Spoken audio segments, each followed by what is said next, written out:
from the radio, a lot of folks coming from the internet, a lot of folks from the record company and everything, and man, oh man, it's a lot of folks that I kind of grew up with out here.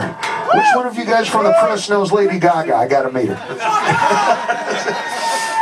No, here's an interesting story, actually.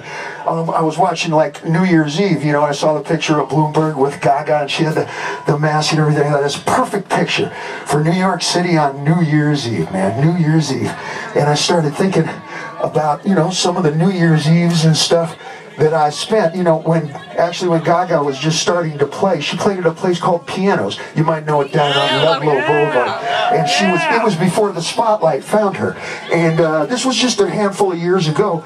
What she didn't know is that I lived about a half a block down the street on Ludlow and Rivington. I decided, I don't know, about 7 summers ago that I was going to go back to school and kind of have a little bit of the college shit that I never actually experienced before.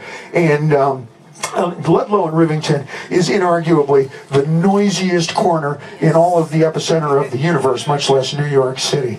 And I became an EMT. I went into put on the uniform.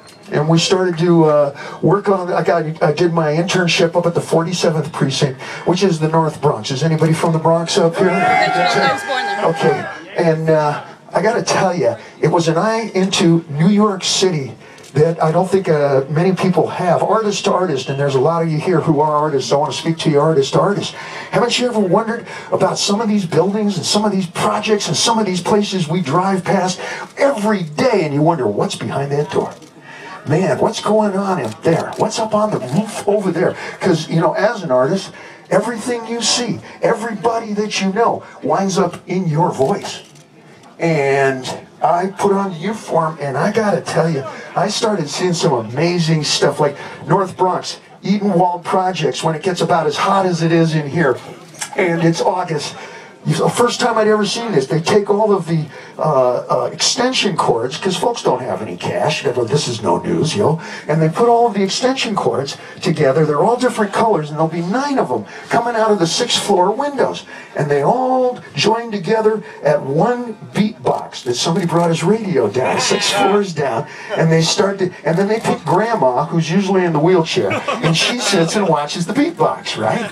And then the little kids, you know, the peewees, they get her soda pops, you know, from the liquor store, and they get her a Starbucks sandwich or some shit.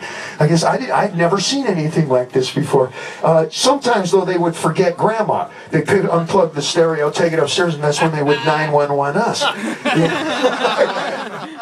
Things that you would never, ever imagine. Like, we would stand at the Dunkin' Donuts, and we would wait for the projects to fill up with water when it would rain, and we would know that the lights are going out, and then pretty soon we got to go running up there.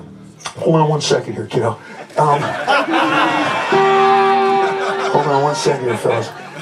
They're giving me the key here. I want to tell you, though, we're close enough to the holidays here that you look in the rearview mirror, and I'll tell you about the best New Year's Eve ever. We're close enough to start to wish folks still close enough here. But the best New Year's Eve was when I worked the gig out at a hospital in Bed-Stuy. And it came, this wasn't just a few years ago, it was after the tour. And we got a cupcake. Fella came out at midnight and said, fellas, it's snowing. We ain't got much here. And he came out with there were 3 of us. He came out with half a cupcake. And we stood in the snow in New York City, and we split a half a cupcake for New Year's Eve. So I want to wish you all a half a fucking cupcake for New Year's Eve. It's the very best that I could possibly share with you. Fellas, it's all in a proposal. Somebody